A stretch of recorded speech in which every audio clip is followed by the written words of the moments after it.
Hi, my name is Catherine. I've been a New York City real estate agent now going on 6 years. And I guess over the years of building my business, I've realized that I learn more from other agents than I ever have learning from like an office manager or my broker. So I started doing these monthly meetups. Some have been in person, most of them have been online, where we just mastermind over a topic that I feel like is either important or I want to learn from other agents about, or I want to share what I've learned about this topic with other agents and just have some open dialogue around what's going on in our business. So, our topic today is unlock team building for profitable growth. I think this is such a cool topic because our business is being disrupted in so many ways coming out of 2023. And a lot of this presentation, we're going to be listening to short video clips from an Inman keynote that was called Pandemonium last year. And I loved watching this video last year, and I'm glad I finally found a way to incorporate it into a mastermind because last year was pandemonium when you think of the commission issues that we dealt with, a market that was so challenging, and now just disruption with technology and brokerage companies altogether. So super excited to go over this. I'm going to let Carrie introduce herself really quickly, and then we'll get started. Awesome. Thank you, Kat. So I get to be in business with Kat through our company. We can partner with people all across the country, and it's just amazing. I'm on the opposite side of the country from you all, and yet I actually have grown real estate teams in 27 states, including New York City, and in the past. And so I am a team builder. My husband and I have built teams locally to us. And then I had the opportunity to build teams in 27 states for 6 years. I've also been a national coach. Of course, I've been a real estate agent for many years, 24 years, actually. And so that's just a little bit about me, which I think, I'm excited about this topic because I've been doing this for a long time. So. Awesome. So we will get started. See if I can get the slides to work. Okay. So a quick table of contents of what we're going to go over today. Pandemonium. Again, this Inman keynote is going to be consistent throughout the presentation today, but are you at the right brokerage to grow a team? You're going to see why this is really important as we go over pandemonium. And then team models, we're going to review what are the top 3 ways we are seeing agents build teams. And then we're going to go over successful team building strategies. So out of those 3 kind of common ways we're seeing people build teams, what's actually working, and not only what's working, but how are agents replicating their brokerage's model? Because that's really what team builders do. They're at a brokerage and they're just trying to replicate what their broker is doing. So it's just interesting when you think of it that way. How are you going to be successful in re-energizing that model to build out your own business? And then at the end, we're going to have some Q&A. So I'm going to open our first video. It's just a quick market pulse. It's from 2023, but again, I feel like it's still very much into what we're dealing with in 2024, and it's a good opener to our whole conversation. I'm going to turn your volume up probably a little bit in case this is a little soft on your end, but. Okay. I don't know if you've heard, the market's kind of crazy right now. So for the past couple of years, we've had this. Go to slide. Rising tide lifts all boats. Right? Things have been great. Tons of transactions, tons of business, tons of venture capital in the space. Everything's been going great. But Warren Buffett likes to say, only when the tide goes out, you discover who's been swimming naked. And that's where we are right now, right? The tide is going out. So in terms of transaction volumes, we're down 18% this year in 2023. It's exactly the same as what we were up in 2021, right? The pendulum's kind of evenly swinging. So as much as we were up when the rising tide lifts all boats, this is where we're at right now. So we're moving from a situation where we have this to this, going from a rising tide to a receding tide. And I get super excited about both, but I'm super excited about the receding tide. You know why? Because a receding tide yields. The receding tide reveals sustainable and unsustainable business models. It reveals real product market fit, and it reveals a company's true intention. So that's where we are right now. That's what I'm going to talk about today. It's pretty exciting. All right. So I'm sure we all can relate to that video in our own way, right? Last year was such a unique year for our industry. Even for in terms of transactions alone, I'm sure you look at your deal volume and say, okay, I didn't do as many deals in 2023 as I did in 2022, 2021, 2019. So it's an interesting topic for a lot of reasons, but moral of the story is our business is changing. I read somewhere that last year, what was it, Carrie? 60,000 real estate agents left the business. And I don't know if that's an updated number, but. Yeah, I think the belief is that that will probably potentially double, if not triple, which happened back in, the 2007, 8, 9 timeframe as well. Interestingly, during the changing markets, not only do we have a lot of people leaving the market, we do have actually people entering real estate. Those people that enter in the time of change tend to be very successful because they come in with a mindset that they're going to do something different and they do disrupt. That's the reason they actually are attracted to coming into a market that's, challenging, if you will, or changing. It's a really interesting phenomena how that happens. But that doesn't mean that those of us that stay in the business can't be exactly like the ones that are entering it. I think it's just our mindset that has to shift, Absolutely. And I think between people leaving the business, people entering the business, we're now in a new era where agents are looking for something different. What a new agent wants today is entirely different than what someone wanted pre-pandemic, 5 years ago, 10 years ago. The level of technology is entirely different. We now have AI coming in and trying to threaten our roles. So it's just a really great way to open up the conversation because are you keeping up? Are you keeping up with all of these different companies that are coming in that are not necessarily threatening us, but they're really forcing us to level up our business, but also figure out how are we going to acquire and retain top talent for our teams. Yes. I know for me, I'm always needing coverage.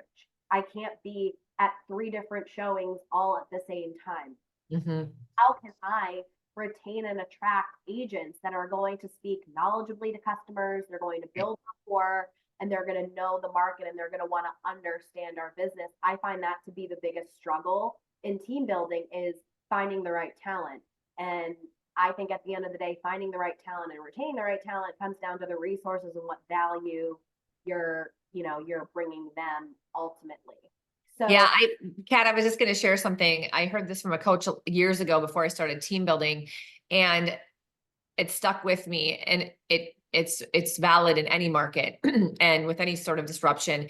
The question becomes, is your world as the leader big enough for their goals and their dreams to fit inside of it? And the problem is oftentimes team leaders feel like they have to create the world that's big enough for everybody. And in reality, where they choose to, yes, hold their own license, the opportunity that the platform they partner with and the people they're partnered with, like all of those things are actually their world. So oftentimes team leaders take so much of the burden on their own shoulders, or they're almost trying to reinvent the wheel, so to speak.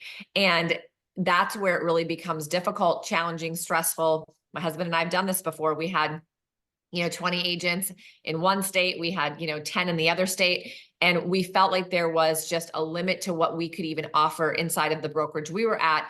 Therefore, we were not able to have a big enough world for our agents. And so then there was the retention, kind of the hamster wheel, challenge that we were facing, which actually, we can talk about it from a monetary perspective, but from a stress level perspective, I would say it was the most detrimental to us.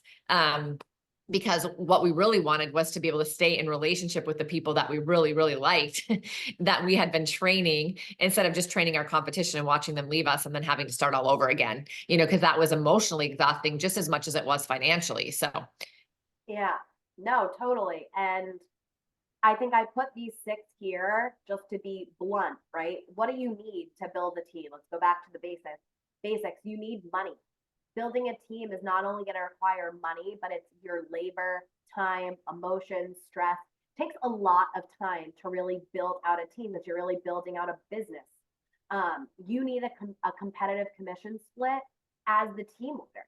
If Yeah. you don't have the right split, how are you going to offer your agents a split, right? We know they're going to be talking to other brokerages and other team leaders that maybe will offer them a better split than you can offer. So it really starts with, what is your compensation model?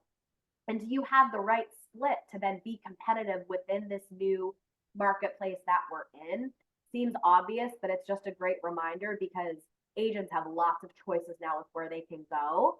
Yeah. And it's just really important that you're giving them, I think in today's environment, agents need more than a 50% split. They Yeah. need more than a 55% split. Now, if Mhm. you give them leads, maybe that's different. That's something they can decide they want to do, or they want to work their own leads for a higher split. But generally speaking, I think a 50% commission split is just not on point with being in 2024 and being a business person in today's environment. Labor for training and mentorship, for me, that definitely has taken up the most of my time. Having people call you with questions over and over and over again. So how can you outsource that so that you free up your time to grow the business, focus on what's really important? Lead generation, and then resources.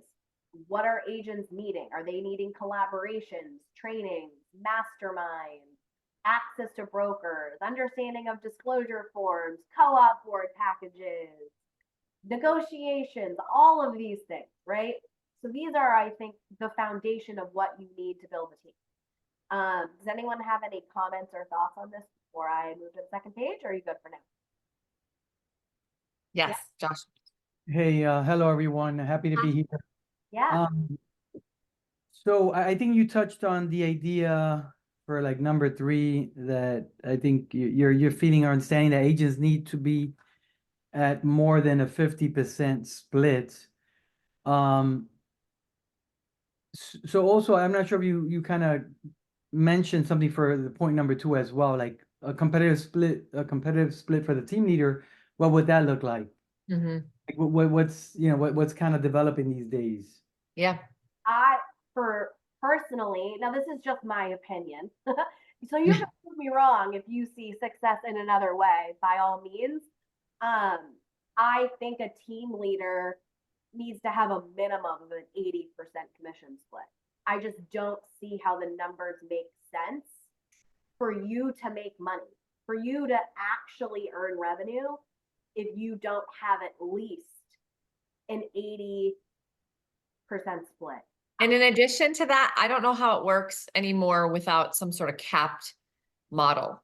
And the reason I say that is because with my husband and I, for an example, here in our area, the team sold a couple hundred homes.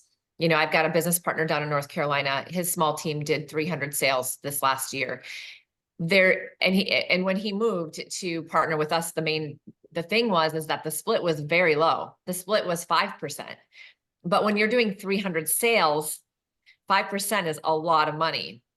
You start looking at that, and that is money that you should be putting back to your business to ensure that you can actually provide your agents with what you need, right? So the more so the whole point of team growth, I think the whole point of team growth is to grow the business, to, yes, leverage your time, to find an exit strategy so you personally don't have to chase every real estate transaction forever, but it's also to increase your productivity and your volume so that you can take a piece of multiple transactions, which, by the way, is more financially secure than taking all of few transactions. Taking small amount of more transactions is just a more financially secure situation. So all of those things are, I think, interesting to the team leader, right? If you're a team leader, you're a producer, you're a leader, you are a business owner, you think like that, you're an entrepreneur. And so when you start to realize that you're giving hundreds of thousands of dollars away, that can be put back into resources, lead generation, staff, et cetera, it's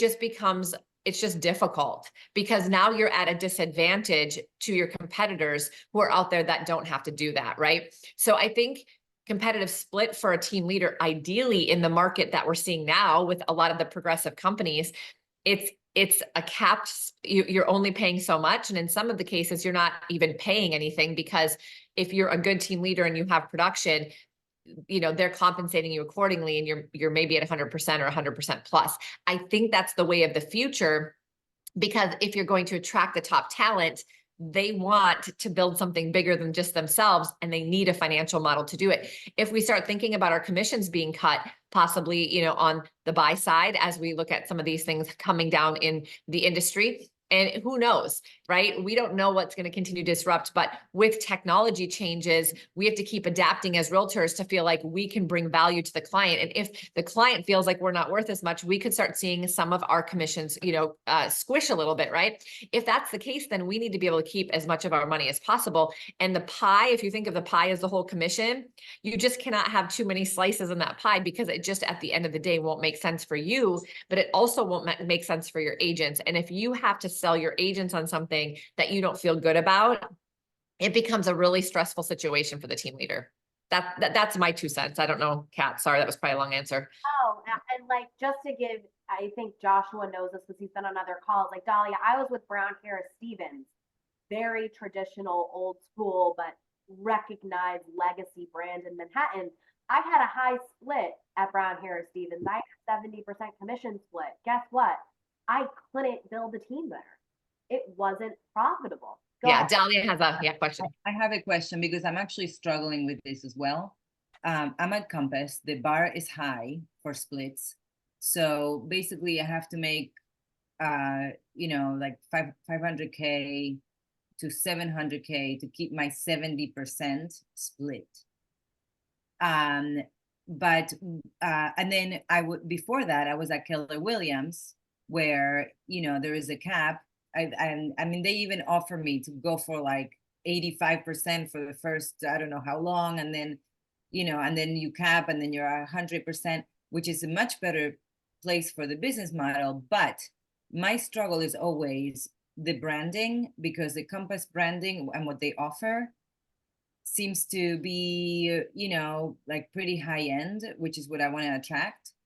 And that's been a struggle. And I feel like going back to Keller Williams would be a little bit of a downgrade, even though the split is higher. So yeah. I've been struggling with that, if you can. Yeah. Kat, do you want to go first, or do you want me to? No, you're going to answer that really well, because you've been building. So here's what I really truly believe to the core of my being after 24 years. I started with a Berkshire Hathaway company in my market because of the brand, because I really believed the brand was going to help me be successful. I was there for 10 years. And in my last year, I spent $120,000 in commissions. And I just literally looked at that and thought, okay, even if in fact I go backwards in my business, I'm not going to go backwards that much. I cannot continue to give $125,000. It just didn't make sense for me from a business perspective. So I took the emotion out of it, and I said, okay, what's the reality? So I did a lot of research, and what I found back then, and it's still true today, it's very fascinating. You can go back and look at NAR, who does a consumer survey every year, and they have for years. They have since I've been in business, so at least for 25 years. And the consumer literally does not remember who the brokerage is that the agent was with. And so the interesting thing about that is that as an industry, I think as realtors, we have been taught something which makes complete sense, because this is how brokerages have grown. We've been taught that we need to make sure we align ourselves with a brand that's going to make us look the way we want to look to the consumer. But the consumer has said for 25 years that a very small percentage of them even remember a year later what company their realtor was even with, because what they absolutely know is that they liked the realtor they worked with and the service that the realtor provided that they worked with. And yes, the marketing and so forth. And so the question becomes not the brand, I don't think, Dahlia, as much as what does the brokerage I'm with provide me so that I go out and make sure I'm providing the client with what it is I want. I firmly believe you can provide the top-notch service, you can provide the top-notch tools, and you can provide your own luxury branding, you can provide your own luxury marketing, you can provide your own global network in a lot of companies. It's just a matter of how you go and use those for your client. And that's what's going to actually build your business. And so my husband and I brought our teams over from Keller Williams to eXp Realty. And in the market we're in, no one knew about eXp. And people were like, you guys are going to have to be prepared that your business is going to go down because nobody knows who that company is. Not only did we change companies, we actually changed the team name because when we were leaving KW, we were actually in an expansion team. So we needed to rebrand our entire business, 20 agents. We got a new office space, a new team name, and now a new brokerage name. Our business grew by 25% the first year. And when other people's businesses were down last year, we actually did more business. We also grew our agent count. How did that happen? It wasn't, the consumer never asked us a thing. They were like, oh, cool. And we used it as a benefit. We said, we rebranded and here's why. And we literally shared our vision and what we're doing and how this brokerage was going to bring us new tools. And they literally, people were still thinking somehow we owned our own brokerage. We still get asked that. And we've been at this company for 2 years. That's how little the consumer actually realizes what's going on. You know, they don't have a clue about teams and brokerages, and they don't really care. What they care about, Dolly, is what you're going to do for them and how it's going to help them sell their home, or how you're going to be able to provide them, you know, with your services. I truly firmly believe that. And so this isn't about any one company, but we've been through that where people thought we were going to really have a detriment and we never did. Does that help? Yeah, it does. And I've thought about this so much in the past, and then I finally always give up and I'm like, oh, you know, I'm just going to stay where I am. It's easier. I can really relate because I agonized over leaving Brown Stevens. So where are you now, Catherine? I'm with eXp Realty with Karen. Oh, okay. But I put myself through the ringer for like a year. What am I? Yeah, it like becomes obsessive. It does. I was like, Brown Harris Stevens, it's this legacy brand. I can do luxury business. Guess what? When I was at Brown Harris Stevens, I didn't do more luxury. It was just my security blanket in some weird way was tied to Brown Harris. Yes. Then when I really looked at my clients, and I'm friends with some of my clients. So I started talking to my clients being like, do you care? Like, if I went to this brokerage, would you think twice about it? And they were like, no. And they honestly don't even know a brokerage. They don't remember the brokerage I'm at anyways. And it was eye-opening to me when I made the move, when I did the introduction, when I was telling my clients I'm at a new company. All my past clients congratulated me. Yeah. They didn't even like think twice about And it. you kept more money in your pocket too. A lot.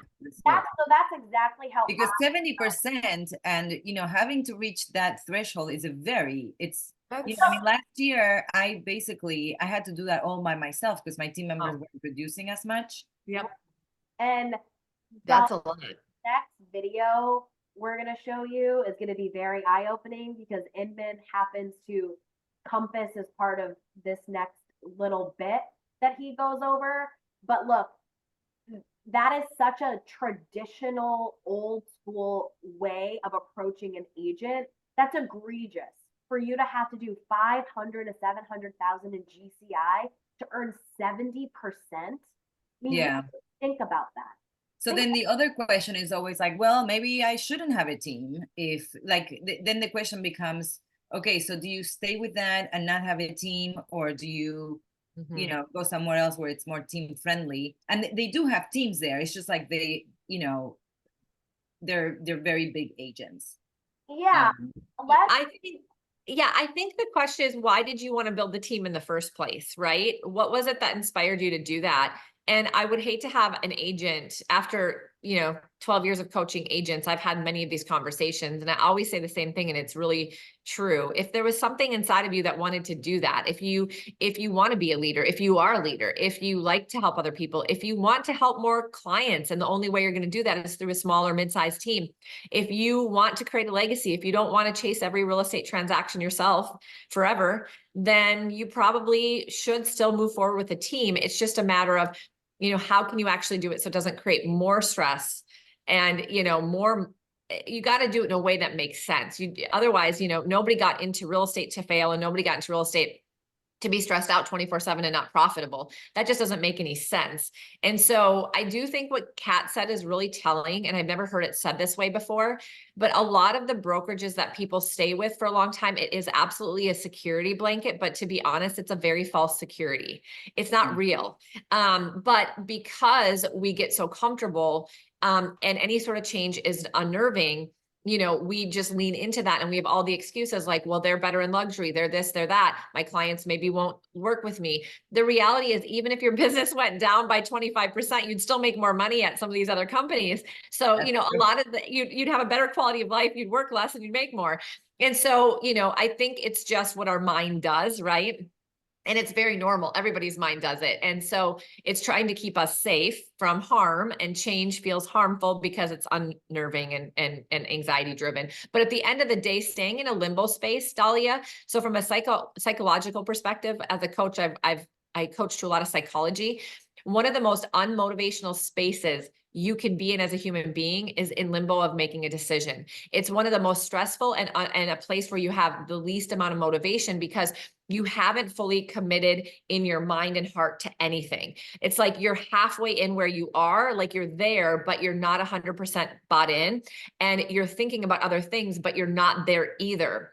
So you never are fully engaged at a level to where you could potentially even have your full energy and reach your fullest potential. And people don't realize the detriment and the damage that that can actually do to their business over time. So I tell people sometimes at one point, it's going to be better for you to make any decision, even the bad decision, even if it's the wrong decision, versus not making one at all, just simply because of the psychological fact. So I'm glad you're here, because you're just exploring it. We're not here to coerce anybody. We're excited about what we're doing, but this company isn't going to be for everyone. And what we want to do is just share awareness, because there's a lot of solutions out there for you guys. And hopefully this just gets you thinking a little bit differently, and will help you make your decision, whatever one you make, you know?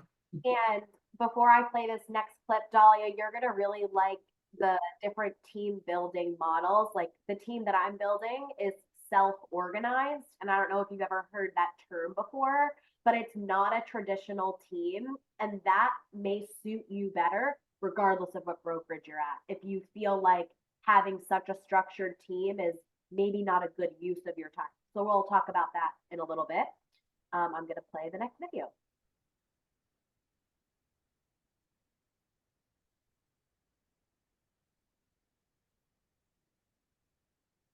This is doing, right? In their latest quarterly results in Q1, the first number they talked about was how their commission expense was going down, right? And then in the investor presentation, the second biggest number there, right below revenue, was that same thing, the commission expense. This is what they're talking about. And it's basically saying our commission expense is going down. We are, in aggregate, paying less money out to our agents. Imagine if they kicked off their next agent event with this information. This is going out to investors, which reveals something interesting going on in the space. If we look at how much brokerages are paying out to their agents, it's really bifurcated into two camps. There's these companies up top, United, Fathom, Real, Realty One, EXP, these low fee, 100% commission models, right, that are paying out a much higher percentage of the revenue to agents than some of the legacy brands. Compass, Anywhere, Douglas Elliman. There's a big difference there. And it actually correlates to market share growth. If we look at the changing transactions from 2021 to 2022, those same 5 companies grew their transaction count by 75,000. So that's really interesting, right? Like if we just go back to this slide, the companies that are paying agents more are doing more transactions versus the legacy companies, I guess starting with RE/MAX had a little bit, they're all going backwards. They're doing less transactions. And it's because exactly what Dahlia said, maybe I shouldn't grow a team and just go do my own business, but then that's less leaders out there building big businesses, right? They're just staying small because they're just trying to save money. So it's just interesting. And it's an Inman keynote. So that guy's just an analyst. He's not a real. Yeah, just analyzing data. It's interesting. So what can you and your brokerage offer that is unique? I think this is another thing just to really think about, foundational, totally back to the basics, but Agents want to keep more of their money. We know Mhm. that. The data that we just saw proves that. Agents want choices and freedom. Again, we just saw that in the data. Team leaders need to understand these changes. What we just reviewed is so, like, it's so important to now know that, see it Mhm. right in front of you, because that's what people want. So if that's what people want, leaders have to know that. That's what they need to serve, to obviously build a successful team, but to also attract the right agents.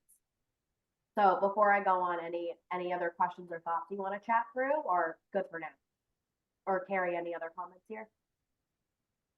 I just find it very interesting. I've watched this keynote a few times, and this is just an aha I'm having right now. I didn't have it before, which is, you know, people are more motivated when they know they can keep more of their money. I mean, they're more motivated. They're like, if I go do 10 more transactions and I keep all of it, that's another $100,000 or whatever that number might be. And they're like motivated to go do it when they realize that they're not making enough or they're not keeping enough. I think it actually changes their motivation. And from a team leader perspective, what an interesting aha. If they feel like every single one of their transactions, they're only getting 50%, are you finding people as motivated as if you can go out there and empower them to go and make $100,000 more because of an advantageous split and maybe some more, you know, resources? Dahlia. Yes. So actually that brings me to the next comment, which is to that add Street Easy leads, which take 35%. Right. So I have team members who really could use more leads, but they're like, I'm not going to do it. If Street Easy is taking, if Compass is taking, if you're taking, then, you know, like, I just don't want them, even if they're like $1 million plus. Yeah. Yeah.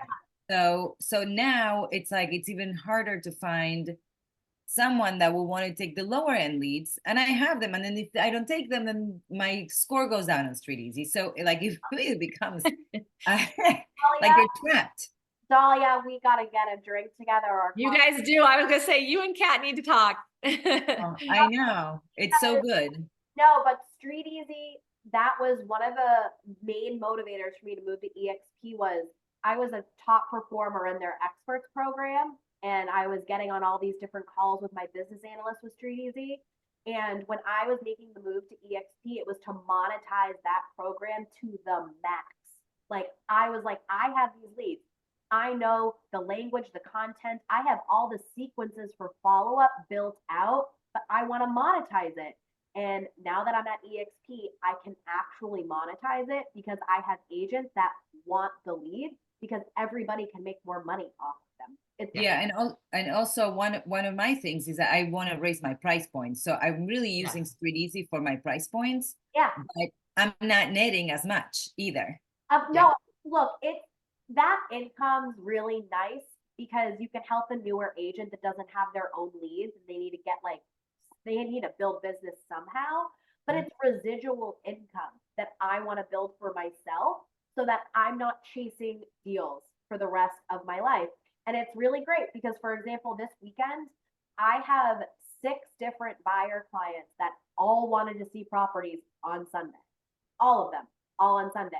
So I have 3 agents on my team that all have 3 to 5 showings on Sunday for me so that I can meet with a higher level client that I've been working with since last year.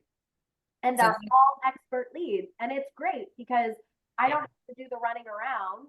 I can do all of the work remotely, and I like the negotiating. I like that aspect of deal making. So I'll do that happily. But I wanted to build that passive income stream for myself where I don't have to work as hard, but I can use all this knowledge that I have to help other agents. And that's really where the self-organized team model is working really well for me, because my team model is basically, you can come join me. I'm not going to take any of your money. If you need my help on a deal, let me know and we'll work out a referral fee that's fair for me, fair for you. I have this lead program. I'm going to pay you X% to be a showing agent for me. You can opt in or you can opt out. And then I host a weekly call for mentorship. And Yeah, that then was you my can next get question, the splits, yeah.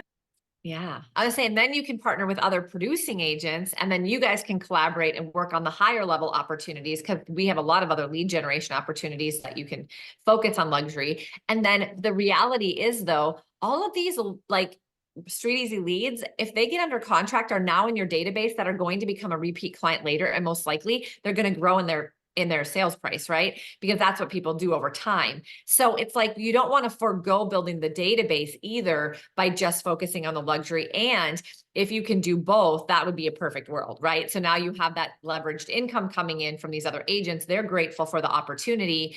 If you can find the right people, they're willing to take them. And also because they're not paying their brokerage much. So they're like, sounds good to me. This is a good deal. And I mean, if they can go put a bunch of $1 million, buyers under contract that now you can continue to nurture who are going to become $2 million sellers down the road or whatever the case may be. I think that's where the team concept, the non-traditional team concept can still really help you as the top producing agent, the leader. I don't know, Kat, do you agree with that? Yeah, and I mean, agents want leads. That's really the only reason why they join a team is for leads. So I think leaning into that a bit more and offering the flexibility I find is what agents really want. And Carrie's point, what I want is to do as many buyer deals as humanly possible, whether it's me or an agent that I'm working with, because I want the listing in 5, 7, 8 years from now, right? And I don't have to pay that referral fee on the listing, or if that person connects me with their friend who's looking to buy. So for me, I care, and I think it's about training agents to think like a business owner, care less about what you're going to make on that one transaction, and think of this as someone else that you can now know that's in your world, that knows you're a great agent, that now Yeah. can you with other opportunities. So another question. Sorry, I have a lot of questions, but another question regarding that is, if let's say if you have the showing agent, you got a Street Easy lead, you have your showing agent, whose lead is that? And if the agent is the one building the relationship with the buyer, let's say, and they're looking for properties for them, how do you build that trust and that relationship with that lead so then they can, you can be the one selling that and not your agent, right? Because the agent will be gone. Yeah, so part of my process really early on is if I don't meet that lead for like the first showing, I almost always get on a Zoom consultation with buyer clients and I explain to them my experience in the market, my process, and my team. So I tell the lead up front, and I always try to do it virtually so they see that I'm a real person. Or like I had a phone call, so it wasn't virtual, with a new buyer client yesterday. And I say up front, whether it's a call, Zoom, or in person for that first showing, I support a lot of buyers. I know this market well. I'm going to get you approved by your board, all these things, right? And I was like, but I can't be in the same place all at the same time. So I have agents that help me with showings. And I don't want you to feel like I'm passing you off to another agent. What I'm doing is making sure that you can see all of the apartments that you want to see at your availability, not mine. It's for you. I like that. I like that. And do you ever meet them, or at some point do you meet them? Sometimes I do, sometimes I don't. So like we have this guy, Patrick, who's looking to make an offer by the end of the weekend. It's like brewing right now. I've never physically met him. I only met him over Zoom. And what do you tell your team members? Listen, you're just a showing agent on this, and like I'm paying you X for how many showings, or for the entire thing? Like, so the agent on that is going to get 10% to just be a showing agent, because I've done most of like the strategy, the emails, the answering questions, the comps, the market analytics. She's just literally helped me with the showings. and you find them the listings? Yeah, sometimes that's shared. Like she'll sometimes be like, oh, I think this listing is good, I'm going to send it to him. Or sometimes she'll schedule her own showings. But I've done a lot of that like remote work, and I'll pay a higher referral fee if the agent has taken on more on her own. Like I may surprise her and pay her more because she's done such a great job and I haven't had to physically do that much, right? But yeah, it has really worked. Now you can't win every deal, And people who are unreasonable, we know they're just unreasonable. But in a way, I think a lot of clients that when I talk about that process, if anything, I'm building more credibility because I have the team and I'm busy. Who wants to work with an agent who isn't busy? Like I Yeah. can't accommodate everyone. I can't accommodate your availability all the time.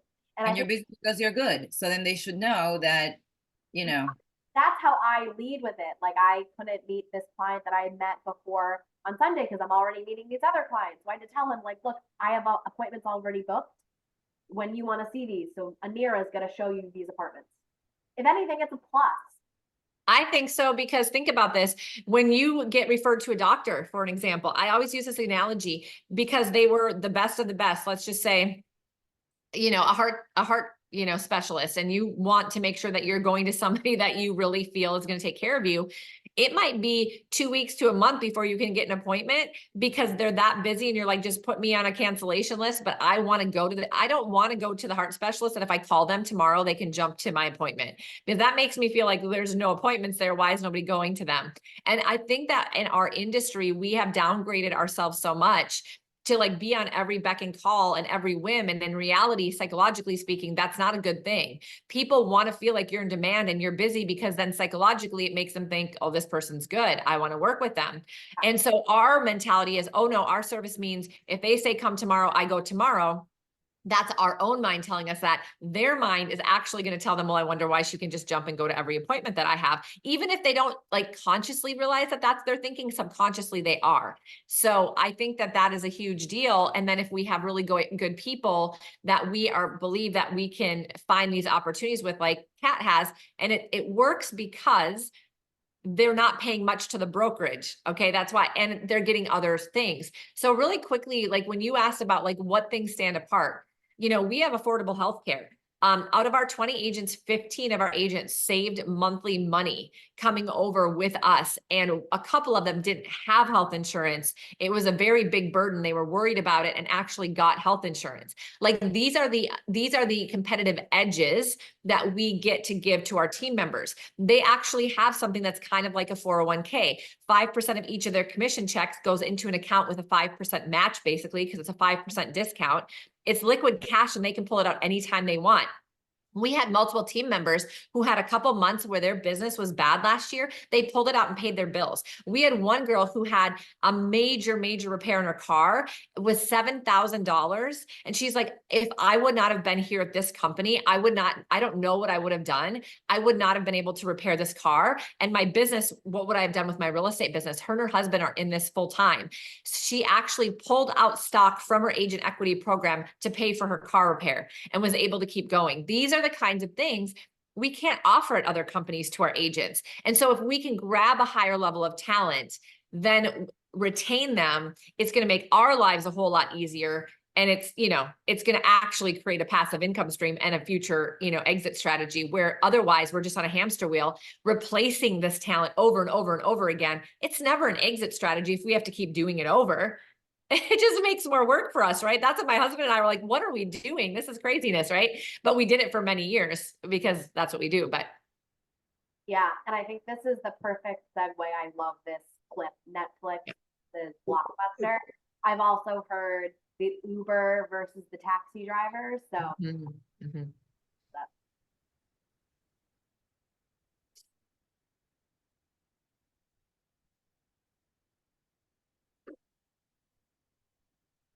So this got me thinking, are we at a point in real estate, like is this a Blockbuster versus Netflix moment? So I started thinking about that. And what I mean by that, when I think about what is a Blockbuster versus Netflix moment, to me, that's a situation where you have one business model that's overtaken by another. That new business model is powered by some sort of unfair advantage that's very difficult to replicate for the incumbents. And what it causes is an irreversible evolution in the way. So is this a Blockbuster versus Netflix moment in real estate? What I don't know, but what would that look like? What would a Blockbuster versus Netflix moment in real estate look like? So again, for me, I think it would look something like this. You'd have incumbents with flat growth. They would have high fixed costs and overhead, and a limited ability to evolve to a changing landscape. And then you have the disruptors. And those disruptors would have a really easy to define unfair advantage. And they'd be exponentially gaining market share. So let's take a look. Let's look at some data and see. Let's start up now. So the next video, we look at the data, but it just fits perfectly what we're talking about, which is, so the incumbent has one blockbuster or Netflix opportunity. So it's basically comparing legacy brands versus newer, more disruptive style companies. And what really was the aha moment for me was recognizing team leaders are replicating the brokerage that they're at. That's what you're doing. You're taking that brokerage and their model and you're trying to do it again for yourself. But then you get the data and you see that a lot of these brokerages do not make money. They're not profitable. You're going to see that data in the next clip. It's incredible that they're still promoting their crazy scale so that you can earn a 70% split. We know that doesn't really work. For an agent to be earning in New York City with our process and timelines and boards and all the things, to be doing a 500,000 in GCI, you should be capped and getting 100% of your commissions at some point throughout the year. That's a lot of money, you know? So that was a really aha moment for me, that team leaders are just motivated to do whatever their brokerage is doing on a smaller scale, where you don't really need, in my opinion, at least, you don't need to replicate what the brokerage is doing. You just need a platform that you can build, right? You need the platform. You need to plug into something and scale your business. It's less of you becoming a smaller brokerage within your brokerage. I mean, think of that. It's like exactly what franchise owners do. Compass franchise owners, Remax franchise owners, Keller Williams franchise owners, they all are plugging into the platform that the overarching company created, but they have to pay for that to be part of that platform. Now the agents come in and pay to be part of that platform, but they're trying to create their own platform, and then they have to, so it's like this whole like hierarchy that brings us down to the bottom. Instead, what if there was a platform that actually gave you tons of flexibility, let you keep all of your money, and then you could decide what you want your team to look like? What do I as a leader want to do? What don't I want to do? What do I want to offer? What don't I want to offer? We should not have to be put into a round hole if we're a square peg, because it's not going to be comfortable for us. We're not going to enjoy it. We're not going to get joy from it. It's going to be more of a job that's going to actually make us feel stressed. And then we're not even going to go sell as much real estate as we could, because it's going to zap our energy. Where I see team leaders come into different models. They're like, oh my gosh, I can actually do what I want to do. I can actually see my vision now, and I can figure out a way to do it. I can use my strengths in a different way. I don't have to replicate the model of the model, and then kind of feel like I'm being shoved into something that doesn't fit me and isn't actually that financially feasible in the first place. I don't know, Kat, if that resonates with you, but that's what I see when you talk about that. Yeah, and I think I think back to Brown Harris Stevens, there were all these layers before I got paid that had to get paid, right? All these different people have to get paid before the agent gets paid, which speaks to the fact that legacy brands pay less to their agents. I felt that as an agent for sure. And all I wanted to do was build out these programs to monetize these leads I know I can generate. And I couldn't find agents that were inspired or motivated to work these leads, to Dahlia's point, because they can't make enough money doing it anyway. So they felt like it was a waste of their time. So oh, sorry. That's it. Go No. ahead. So I get the whole like higher split, the more things you can do, etc. That these companies are, taking a lot from us, because in addition to the split, then we have to pay a resource fee, and then errors and omissions and all of that, and Rebney and everybody, right? I think some of the fears that for leaving this type of brokerage is, how am I going to stay current? If I'm not going to have these like weekly meetings, and I'm not going to hear people in the office talking about, you know, what's going on in the market. I can possibly read every newspaper, because sometimes what you read in the newspaper is not even, you know, No. great. Like, how do you stay, you know, how do you stay in touch with Great. reality, if That's you're on good. your own? Yeah, I mean, I think it depends on what brokerage you're at and the people at that brokerage and how people are collaborating, right? Because I think brokerages attract a certain type of personality and a certain type of agent. That's just my opinion. If you're asking specifically at EXP, since we were the first like virtual brokerage, Facebook actually created us a collaboration hub that we call Workplace. So Workplace is basically Facebook for agents. And agents, we've got so many chat rooms, we've got broker chat rooms, it's all by state. And so agents are collaborating, talking to each other on a daily basis in there. And then outside of that, in each state, agents kind of come together and build their own community. So like I do my Monday morning calls every week. I go over market trends and updates through Urban Digs. We get access to Urban Digs through what I pay as a monthly fee, which I love because I already was a member of Urban Digs, but I was paying for it out of pocket at Brown Harris. So I look at Urban Digs weekly, I watch their videos, and then I report out on it to agents that want that style of like a market update. But then we've got events going on all the time. It just depends on, you know, your flexibility and how many you want to go to. But there are so many ways that you can collaborate if that's what you want and what you need. It just is putting yourself out there and tapping into the resources to connect with other agents ultimately. So in addition to that, I think one of the things people feel like with a virtual brokerage is because it's virtual that there's not resources. It's actually the exact opposite. We have almost 1,000 employees that work in our company, and in New York, just across the state, as an example, there are 1, 2, 3, 4, 5 brokers, and then there are 4 administrative support and analysts. There's 3 contract compliance analysts, and then there's onboarding people. So that is right there, 5, 9, 10, 11, 12. There's 15 people in the team that actually support all of the agents.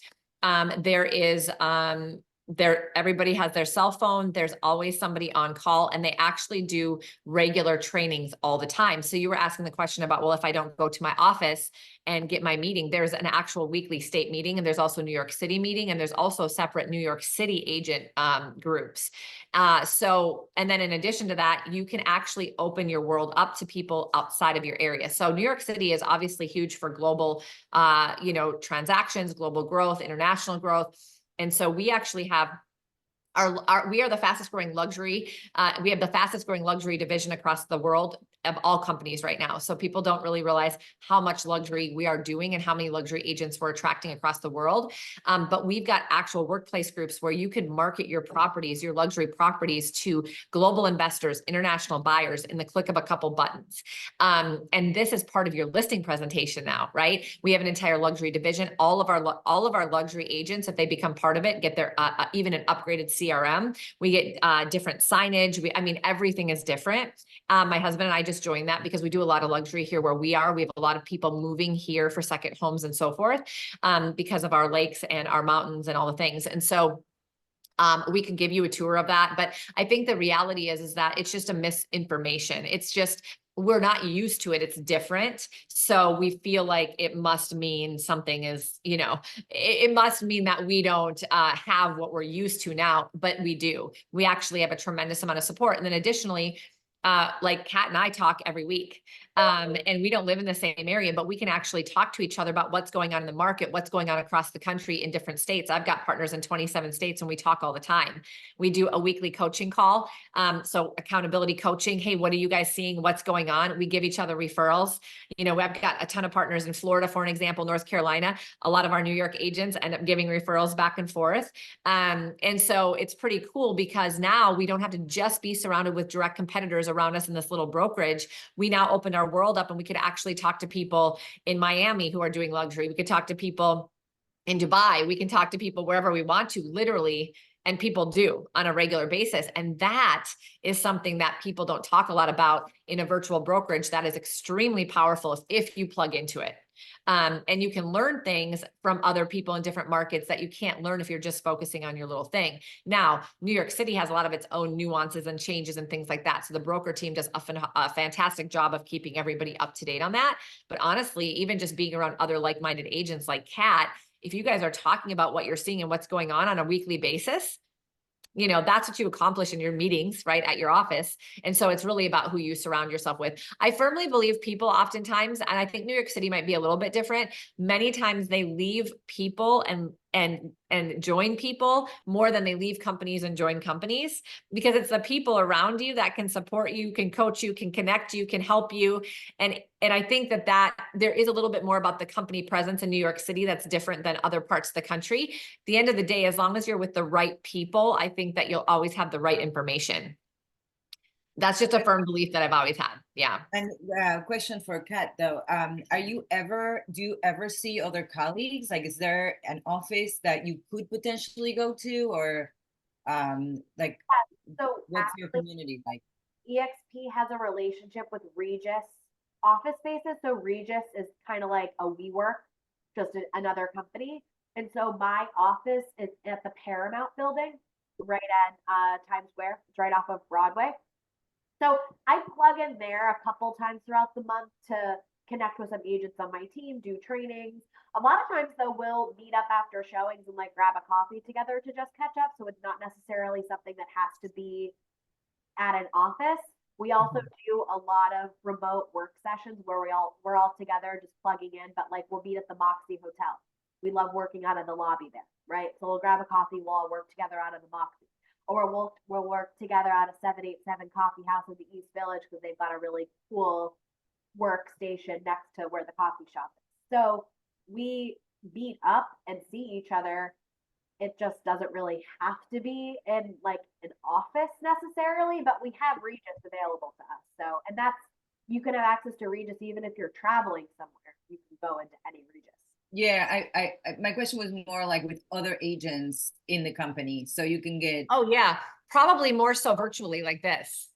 We meet with people every single week, both locally, Kat. I mean, and we have meetups. Rummy's doing a big training. We had a luxury training, so people get together at those in person.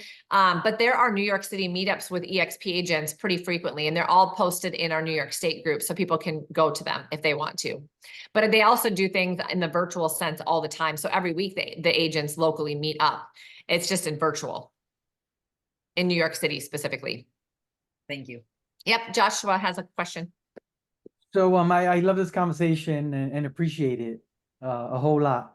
And my question is for Kat. You mentioned earlier self-organize as a kind of like your team motto, and I like that. And I think we're kind of going in that direction. Can you touch on that a little bit? Like, how are you kind of defining like self-organized? Yeah. So I define self-organized as more of a community-based real estate team. So I'm recruiting agents or adding agents that are already at my company to my team, but they pick and choose the deals that they want to work on with me because I don't want to take away from the money that they want to earn as a solo agent. But they can tap into my community where I offer them resources, training, and mentorship. And they get to pick. They have the freedom and the flexibility to pick what they want to bring me in on or what they feel like they can do on their own.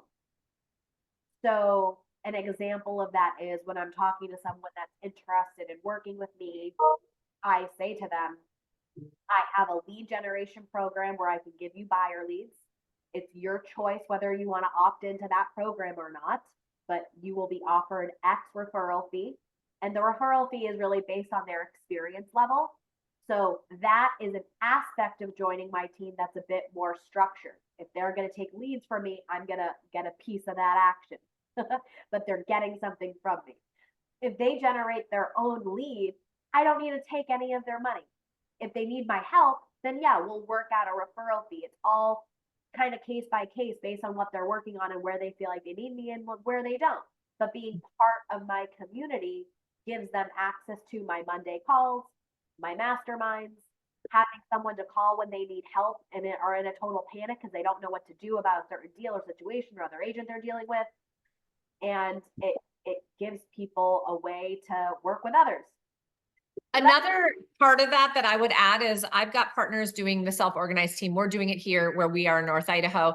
We have partners in Washington State doing it. We also have partners in Minnesota and the Minneapolis market doing it. And then also down in the Triad of North Carolina and also in Texas. And what we're finding is it's producing agents actually partnering with each other. So Dahlia, you and Kat being able to, or Josh, you and Kat being able to link arms where you no longer have to see each other as just competitors, but rather collaborators. What if Dahlia, you had something and you couldn't find an agent that would go do the showing, but you said, Kat, is there anybody that you have that could do that with me, for me? She'd say, sure. If they're not out doing it for me, like, why not? Because Kat has a vested interest in this type of a company when we actually have an agent-owned company to help you succeed. And now you guys are partnering with the people you like in your markets that you want to actually say, if we learn together and if we collaborated and shared resources together, maybe we shared some sort of resource in an office space. Maybe we shared some sort of a resource in somebody who could do our board packages for us, and we could offer it not only for each other, but to our agents. And, you know, there's so many ways. We've got people that are getting transaction coordinators, marketing professionals. They're sharing that resource together. So they're lowering their expenses, but then they're doing their own models of business inside of it. But instead of being competitors, you're actually collaborators now, because you have vested interest when each other have success. You actually get, the company honors us when we bring people around us to help us succeed. So the story in Minneapolis is I have a woman that I've been in business with for many, many years. She's a top producer. She sells, 40, 50 homes. I mean, she's a very strong producer. She's a widow. She has some adult children, grandchildren. She still has a daughter living with her. She did not have a retirement, unfortunately, when her husband passed away, and she is in real estate. And she's just a wonderful person. She did not want to do any sort of traditional team. She did not want to take on a bunch of extra expenses. It just wasn't in her wheelhouse. In 2 years, she has basically been able to link arms with about 25 other producers, solo agents, a couple of team leaders that have small teams. And instead, what they've done is they've shared the resource. They got an office space. They do client events together. They have a transaction coordinator together. So they're all lowering their expenses, but they're still all individual agents. Her business has done nothing but grow since she joined this company, because they actually get together and collaborate. So you get to choose who you want to be in business with. Instead of going to a brokerage and having to hang out with the people that they recruit, you get to actually choose who you want to do business with because you think similarly, and you could actually get on a call every week. What are you doing with your team? What are you doing with your team members? Hey, I met this cool person that I think could help us with our board packages. Anybody have interest in maybe collaborating on that with me? I found this office space, or I want to do this, or I want to do a mastermind in person, all of these types of things, because we take ownership back of our business now. We keep almost all of our money. If you are a producing agent with eXp Realty, you're typically at 100+%. My husband and I are paid to grow our team here to the tune of, in the last 2 years, about $300,000. I know it sounds crazy, but between revenue share and stock, we have over $100,000 sitting in our stock account by the transactions our agents on our team did. And we did taking that 5% and getting the 5% match. And then we also get paid to actually grow our teams because the company honors us. And then we've also partnered with other top producers that have teams that have wanted to link arms with us and figure out how could they do what we're doing and scale and grow, where before those people would have seen us as competitors. And now they're like friends, because there's plenty of business to go around. It's the analogy that the people that really collaborate and grow are going to gain more market share. The rest of the people are going to fall off because they're not growing, right? We don't have to think of each other as just direct competitors in this industry anymore. And I think that's the number one thing that these disruptive companies are showing us, is that, wow, actually, when people get together with like-minded people, even though in reality they might compete against each other, they're the ones actually going and growing their own market share because of how they're working together, instead of being like islands on their own and not growing. So it's a really fascinating situation that's hard to explain, but it really does. It really happens, it really works. So. Yeah, that was a lot. Yeah, I know. Yeah. We have to explain that another time. We will. The self-organized is a lot. I think the reality is you can do anything you want. Let's just put it in very simple terms. In other brokerages, typically they're going to require you grow a team in a certain way. We had some requirements we had to follow when we were at Keller Williams, for an example. When I was at Berkshire, there were some very specific requirements. And then there were some specific models in which we could plug our agents into. At EXP, for an example, but there's other companies out there, not just our company, that allows this. It's self-organized means I get to choose. These agents can brand as my brand if I want them to and they want to, or they don't have to. We could come together as more of a network, a collaborative network, and everybody could keep their own brand. Or maybe we believe that if we create an overarching brand, it would help us have more exposure. So we're going to all choose to plug into that. That's a choice. The good news is it's a choice. The other thing is we could choose to share resources in which people would pay something for it, right? Or a split or something of that nature, or we don't have to. We could just share ideas, listings, pre-lists. We can market each other's stuff to get our own business. So we can do that. We can choose to share leads or not, but if we do, we can choose whatever split we want. So there's just like complete autonomy to figure out, well, who am I as a leader? What is my value proposition? Am I giving leads? Who do I want to work with?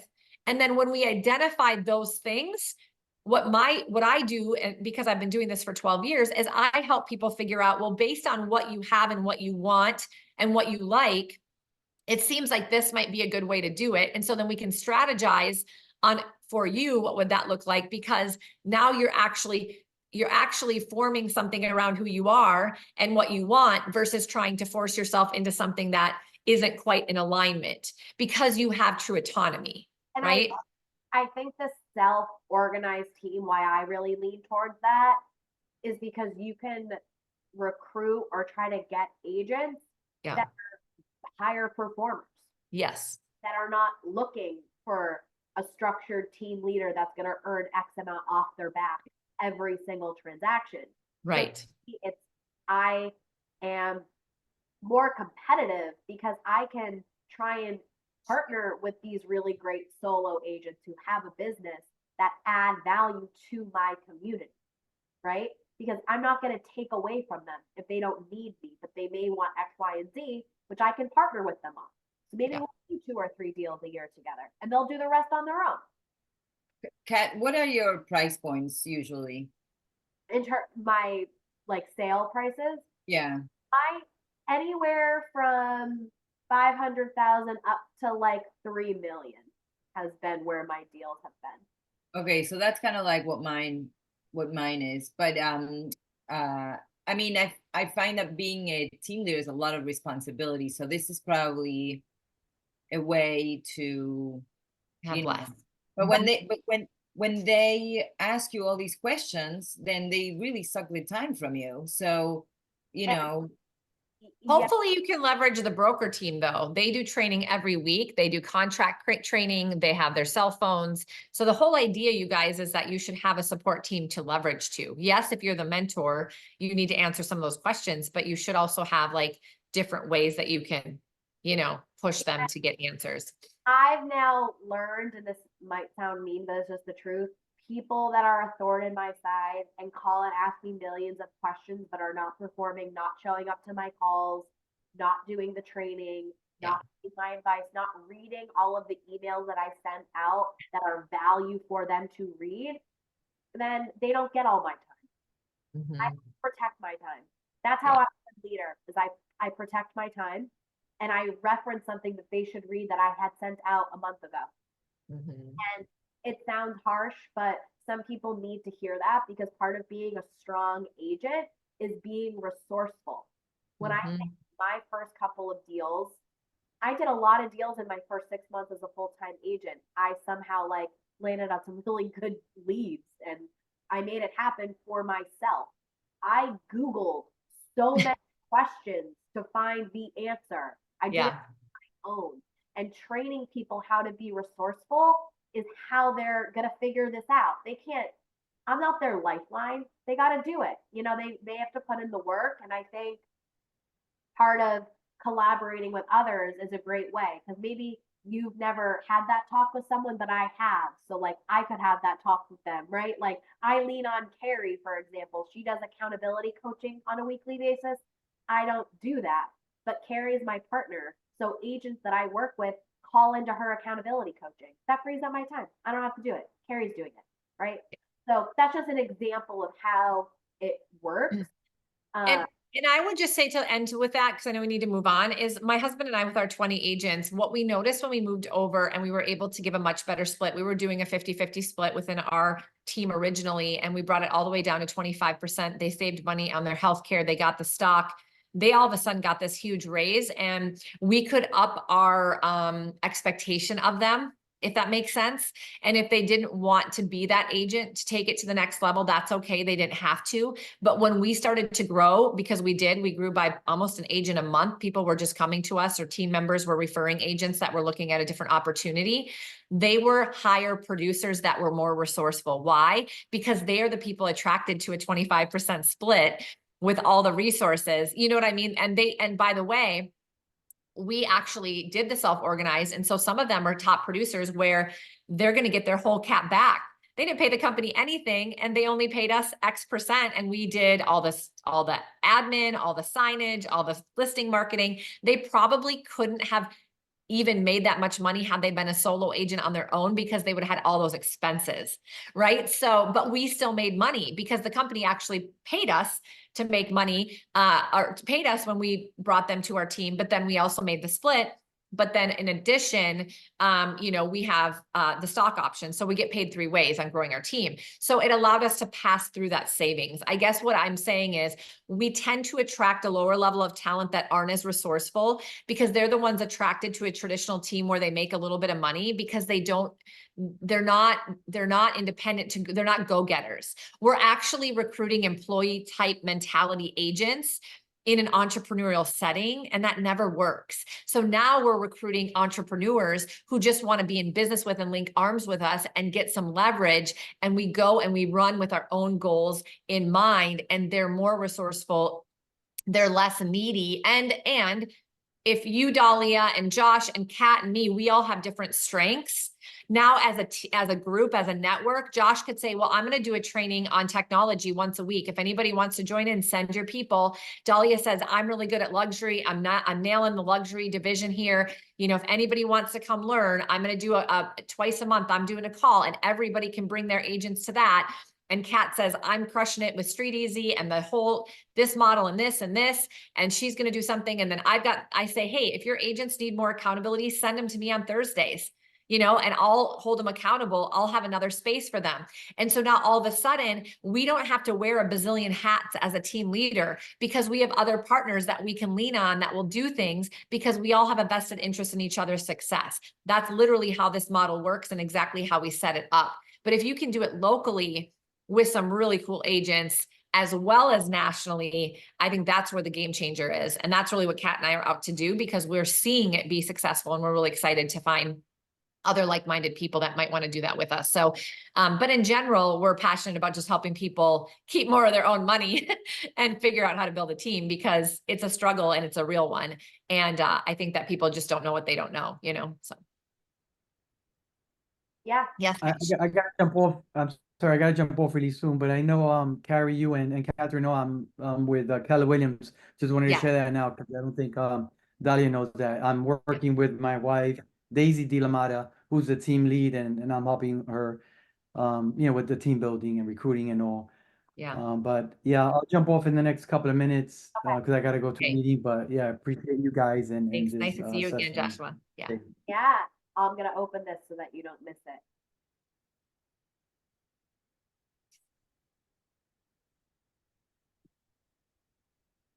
Transaction volume over the past 5 years, 2017 to 2022, here's some of the biggest incumbents, the biggest legacy brands. Home Services America, Anywhere, Keller Williams, Redfin. That's flat growth, right? 1x. They have not increased. Looking at the data a different way, here's a line chart, right? You can kind of see, there's ups and downs, right? 2021, when the rising tide lifts all boats, they go up. 2022, when the tide's receding, they go down. But fundamentally, those are relatively flat lines, flat market share growth. Okay, we got that. What's next? High fixed costs, limited ability to evolve. So if we go back to Q1, look at some of the operating expenses. You see these legacy brands like Anywhere and Compass. Their operating expenses were 4 to 6 times higher than a disruptor like EXP. Hundreds of millions of dollars more. And by the way, in that quarter, EXP did more transactions than both of those companies combined. And how, limited ability to evolve and change business models. You've seen over the past year, everybody's cutting, right? Reducing expenses as quickly as possible. You can only do that to some degree, right? It reminds me of flying in an airplane and like tossing stuff out to extend the runway or something like that. You can only do so much to turn a cruise ship into a canoe, right? You can only cut so much until it just doesn't work anymore. So that's the incumbents. What about on the disruptor side? So those disruptors should have some sort of easy to define unfair advantage. Unfair advantage, competitive advantage, sustainable competitive advantage. It's all the same thing. I think it's pretty clear. Again, if we look at the cost basis, the OpEx per operating expense per transaction, disruptor EXP is 10 times lower than those legacy brands. Again, going back to Q1. We're getting more results out, Q2's out. I was looking at that last night. It's about 7 or 8x. So it's going to fluctuate, but the point is it's exponentially higher. So there's your easy to define unfair advantage, right? And that is translating into another unfair advantage, which is allowing these companies to pay out more of their revenue to agents. Pretty easy. So Hi, Josh. okay.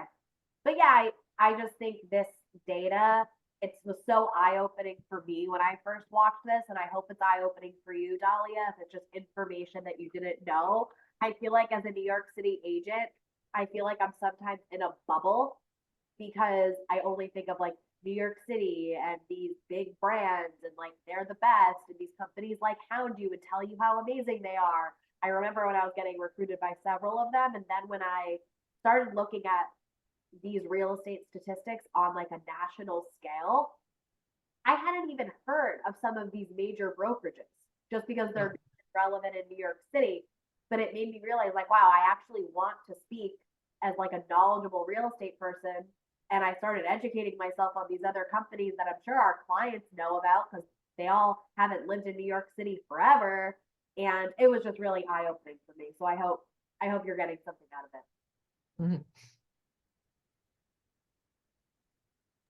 it.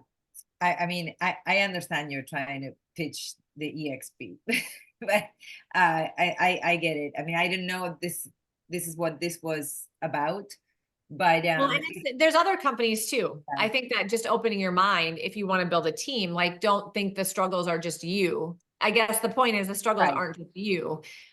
They may be just a byproduct of the situation. So that is a question you ask that yourself. was an eye-opening. Yeah, because I mean, we're with EXP, but there's other really great brands out there that are also leading the charge. I think that the thing in New York City, to Kat's point, is a lot of agents don't know about any of them. You know what I mean? And I just think as a business owner, whether you decide to make a change or not, all business owners should be equipped to know what is out there and what their choices are. Otherwise, we just stay kind of stuck in what we know, but then we don't know what we don't know. And that's, to be honest, I think Kat's passion, because Kat's growing with people across the country. She has other businesses that have allowed her to do that. So she's got partners in other parts of the country that can be referral partners and so forth. But what I think we would love, and we're finding it, is that in New York City, it would be really amazing to find other like-minded people, because then that's where that tide can rise with us, because we're doing it in other markets and it's literally changing the businesses and the lives of those agents together. So part of this is awareness, and also just finding cool, like-minded people to just collaborate with, whether you have the same company or not. And then the other thing is, like, what are you going to do with your team? You might be able to figure out a way to do a self-organized sort of team within your brokerage.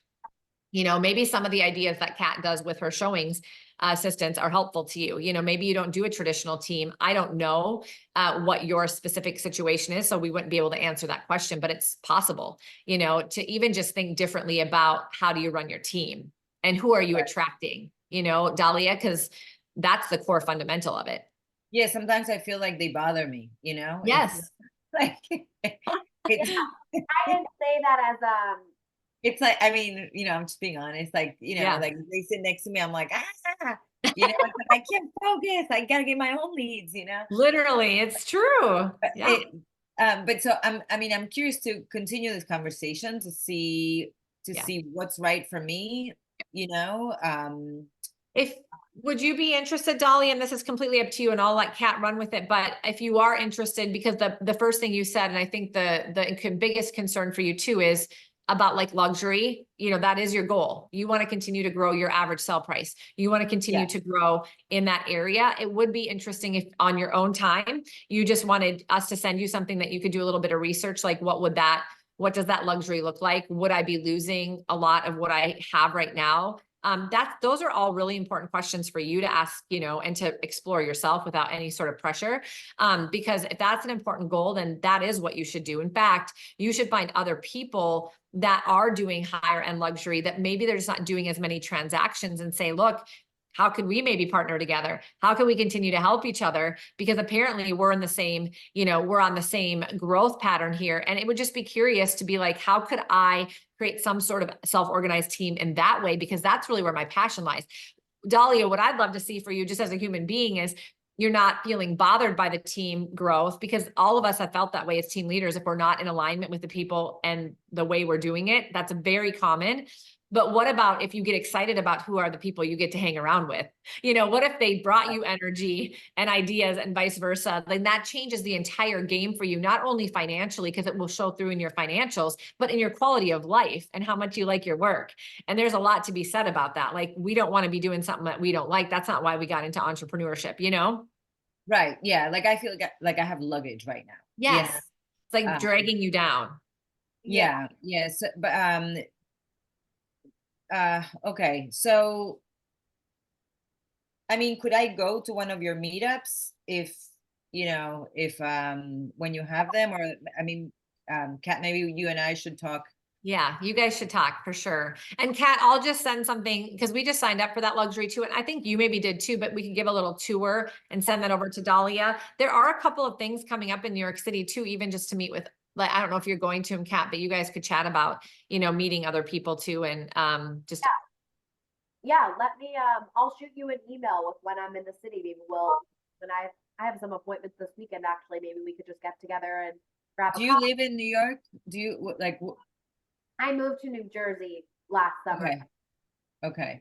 Um, And you're in North Idaho, right? I am. I'm in Coeur d'Alene. Have you ever heard of Coeur d'Alene? Yeah, it's a destination area. Lots of people travel here from all over. Mountains, lakes, yeah, that kind of thing. So. Unfortunately, I'm one of those people that only know New York City.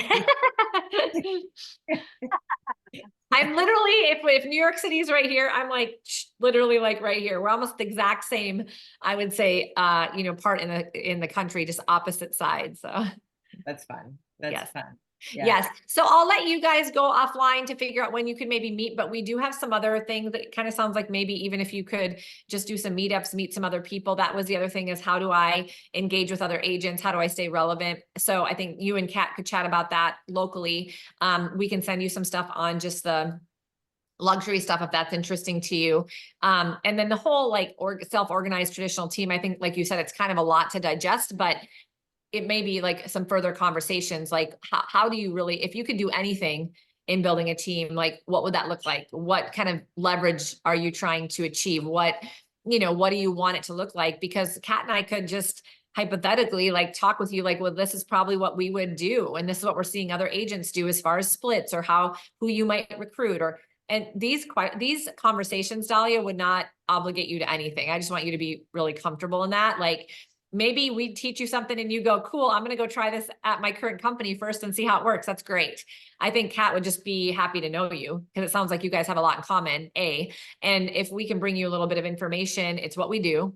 It's what I do for a living. And maybe down the road, you know, it ends up circling back around. So we don't have any, like agenda, like expectation. yeah. Well, we don't have any expectation, right? Like it doesn't matter, but if it works, that's fantastic for everybody. If it doesn't, that's okay too. Do you coach privately? And like, for example, if I say, okay, this is what I have going on right now, can you like trim the fat? Can you Yeah. tell me like what, and then that said, like what, like give me some advice, like a consultation. Yes, of course. I would do that for no cost. I do it. Yes, I coach people. I coach people at other companies. I coach people that own their own brokerages. I had a national coaching company that had 20 coaches. I was the owner of it before I sold it when I came to EXP. So I'm very comfortable with that. I would be more than happy. Anytime I meet anybody on any of these calls, I'm more than happy to just offer a 45-minute to a 60-minute consultation. If for some reason after that you were like, I would love to continue to, have some regular calls. And it would be just totally separate from anything we're talking about brokerage wise. I would be happy to, just do that with you for a period of time and we could just talk about pricing. So, but if you would like to, I'll email you. I'll get your email address from Kat and I'll just email you so we could schedule a time to do that consultation. I could put my in the chat. Okay. Here. Yeah, that'd be great. And I'll email you. I'm slow. Hold on. No worries. Wait. I'm gonna give you my personal email. Okay. Yep. Because also another thing we did not even touch upon is I have a virtual admin. Oh, perfect. I do too. Yeah, and it's like sometimes it's like more trouble than. Oh, well, I have really great VAs that I trained and they're easy to communicate with. So I'm happy to send you that company if you feel like you need to change it up a bit. Or maybe it's just Kat, you talking with her about how you do it, because I think sometimes people, they don't even know. And if you've got some good best practices, how you communicate, how you train, and I do too, Dahlia, because I also have a virtual assistant that I've had now for 2 years, and same person. And it just takes some time to kind of figure out a flow. But both Kat and I have our own systems and they're both good, but we're both willing to share with you and just see if it helps you. So yeah, I think I need to take whatever I have going on and examine it. Yeah. Seeing what's working, what's not working, how this can be improved. Yes. And like just like take it a little bit, like one chunk at a time. With the admin is a whole different thing because like the virtual admin that I have is like there's so much she can do, like they're task doers. They're not. That's right. So I had to come to terms with that. But in that, I'm also like, oh my God, I'm spending so much time with this admin, Yeah. So, and she's so, I mean, they're so cheap, like you're almost like, well, I have someone from 9 to 6 and, and they're there all day if I want to download something and I can't, but is that really, that's not how you run a business, Automations in place, Dahlia? I'm sorry? Do you have any automations? Like, does your link in bio connect to your database? So then if someone clicks your link in bio, subscribes to your newsletter, they're dumped into a segment and then put through a workflow of automated follow-up? No. Okay. No. And I think part of that is like me resisting this automation. So that's another whole other topic. So if you ever wanted to talk about, that's probably where I could give you a coaching call, or if you wanted to get on a call with me outside of us just like meeting up. I am pretty good at different tools and ways you can automate that, so that, for example, you're not constantly finding yourself cutting and pasting random names into your database so that everyone gets your market update newsletter. I have that now pretty automated. So I'm probably an expert at that, but outside of that, I would say the team building, what has opened my eyes is just something a bit more self-organized. I'm probably this one, the mix of traditional and self-organized, meaning I have an aspect of my team that's a bit traditional with my lead gen program, but self-organized because agents that are working with me don't have to pay me on every transaction. Yeah, I don't see, if you have agents working with you, why they don't have to pay you. Like that's like what's in it for you? They don't take up all my time, and I probably do 2 to 3 deals with them a year based on the transaction that's on their plate that they feel like they need my help. So I feel like it's the best of both worlds, where I don't have a thorn in my side every week with people calling me nonstop. They're independent, they're entrepreneurial, but there are certain transactions or deals that they're working on where they left recognize they're going to need my help on, and that's why they're joining the team. So how do you determine how much to pay them? You know, it's kind of hard to quantify. Yeah, it's based on the deal or the transaction. Typically, I get anywhere from 20 to 40% based on how involved I'm going to be with that client, or if I'm just helping them on the back end, right? I'm also paid through revenue share as well. So I have agent equity, I have revenue share. Right. So you have other stuff to you have other things to for passive income that are not directly from their paycheck, from Yeah, like their commission. So it doesn't come out of them, it comes out from somewhere else, and it doesn't hurt them. exactly. And that's why I leaned into the self-organized, because to your point, I did find myself having been really annoyed. Like, I don't want to answer all your questions. Stop bothering me. But that's kind of what happens when you build a traditional team, because people are looking at you to solve all of their problems. That's why they joined the team. So you're on the hot seat. Yeah, like I don't need to look at someone's newsletter to check it. Exactly. It's all this, it's like nonsense, and you don't have the time for it. That's why I actually like saying to agents want to be part of something, but they also don't, right? They want a little bit of both. And that's where I come in. Great, you can join my community. They don't take up my time. I host that weekly call, whether they're there or not. So they can call, they can join. And then I know at some point that year, I'm going to partner with them on a deal. And it's going to, because I'm building out this community Right. of agents. And it's just a new, it's a new, I guess it's Like a hybrid concept. Like, for example, like this guy on my team, Andy, he's pretty independent. He does need help for some things. I could give him leads, but a lot of times, sometimes he doesn't want to take my leads. Oh, we're Yeah. gonna cut out. Are we Okay. gonna cut out? I just got He does. Oh my God! I think I had a Zoom with my financial advisor at 11:30. Oh, okay. Can we keep talking? Like, can you call me Yeah. and we can set up another appointment? I'll shoot you a text. Okay. Okay. Sorry. No problem. No This problem. was great. Bye. Thank you. Yeah. Bye.